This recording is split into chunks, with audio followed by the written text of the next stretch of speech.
નમસ્કાર, summer special bulletin high ગરમી સાથે હું ધ્રુવી. સૌથી પહેલા વાત મોટી રાહતની. હજુ 2 દિવસ હીટ વેવની કોઈ શક્યતા નથી, પણ 15મી થી ગરમી ફરી કરંટ બતાવી શકે છે.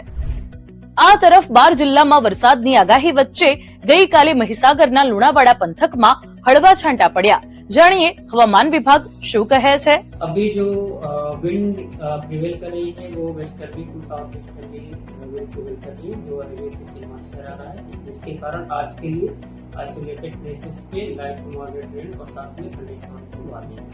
ગઈકાલે 42.3 ડિગ્રી સાથે રાજકોટ સૌથી ગરમ રહ્યું, જ્યારે અમરેલીમાં 40.4, ભુજમાં 40, અમદાવાદ 39, ગાંધીનગર 38 અને વડોદરા ડીસામાં 37.4 ડિગ્રી તાપમાન નોંધાયું. હવે એક નજર ગરમી ઇફેક્ટ પર. ગુજરાતમાં 1 થી 10 એપ્રિલ સુધીમાં 765 શંકાસ્પદ ગરમી સંબંધિત આખો વિડિયો જોવા માટે ડાઉનલોડ કરો દિવ્ય ભાસ્કર એપ.